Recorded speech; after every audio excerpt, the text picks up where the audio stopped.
La saga des pros acte 3, c'est à Abobo, un endroit réputé pour avoir donné au football ivoirien ses plus grandes stars. Ici à Abobo, on joue au football à n'importe quel moment de l'année, même lorsqu'il pleut.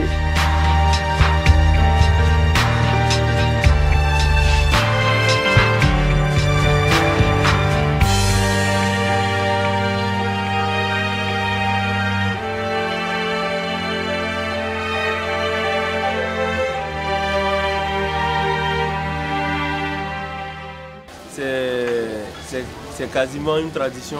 Nous sommes aujourd'hui nous étions à la 7e édition et pour moi j'ai promis ça à mon quartier que chaque année il y aura des galas comme ça pour animer un peu le quartier, donner la chance à ces jeunes-là de s'exprimer.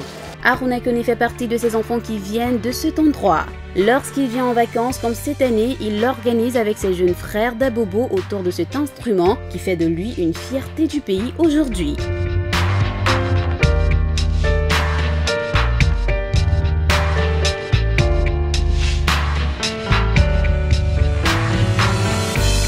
Le football comme moyen d'expression, c'est un langage qui rassemble et ne tient pas compte des clivages politiques. Au gala d'Harouna Koné, sous la pluie, le joueur d'Everton dont le surnom est Bill ne boude aucun plaisir de se fondre dans la masse. C'est d'ici que tout est parti.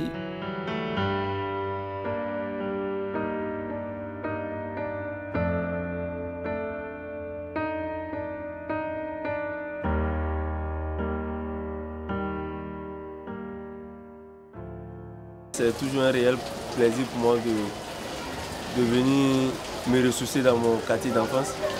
Voir toujours ces jeunes gens, ça me fait chaud au cœur. Aujourd'hui, vous avez constaté à moi qu'avec ce temps qu'il fait, j'ai tenu quand même à respecter mon engagement. C'était d'être présent à cette finale-là. Et les voir jouer dans cet état de terrain, c'est beau à voir parce que moi-même j'ai passé par là. Et c'est tout ça qui m'a encouragé à aller voir ce match-là, malgré le temps qu'il fait. Du terrain d'enfance d'Harouna au grain où il boit le café, de la maison de sa mère à Nyama où il s'est forgé une arme de gagneur, Bill n'a jamais abandonné ses objectifs quelles que soient les difficultés. Pourtant, les blessures n'ont jamais épargné Harouna Koné. Mais quand on a la bénédiction de ses parents, d'après le dicton ivoirien, rien ne peut empêcher à l'homme de réussir. L'homme au grand cœur qu'il représente ici à Abobo se prépare pour attaquer la nouvelle saison en ayant en tête un projet durable pour la jeunesse sportive d'Abobo. La construction d'un complexe moderne pour cet espace nommé Zambakro. Nous avons un projet de réaménager ce terrain-là et l'équiper, changer complètement en terrain synthétique, un terrain de Maracana, basket et handball. Parce qu'on ne va pas se limiter seulement aux jeunes qui jouent au Maracana ou au football. Il faut aussi donner la chance aux jeunes filles qui veulent peut-être jouer le basket ou le handball et tout ça. C'est un terrain multifonctionnel qu'on veut faire et c'est ça que je veux offrir à ce quartier-là. Mais je sais aussi que ce n'est pas seulement ce quartier qui va bénéficier de ça, c'est carrément tout à Abobo. Son message à la jeunesse de Côte d'Ivoire reste le même que celui qu'il transmet à Abobo. Pour ces jeunes garçons qui ont joué cette finale-là, comme on le dit tout le temps, dans notre jargon footballistique, c'est le travail qui paye. Je pense qu'il faut travailler, quel que soit ce qu'on fait.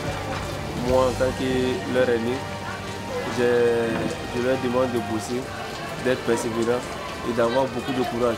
Parce que le chemin est long et ce n'est pas facile. Il peut y avoir beaucoup de difficultés, mais seul le courage arrive. Et avec ce courage-là, si tu travailles, le reste appartient à Dieu.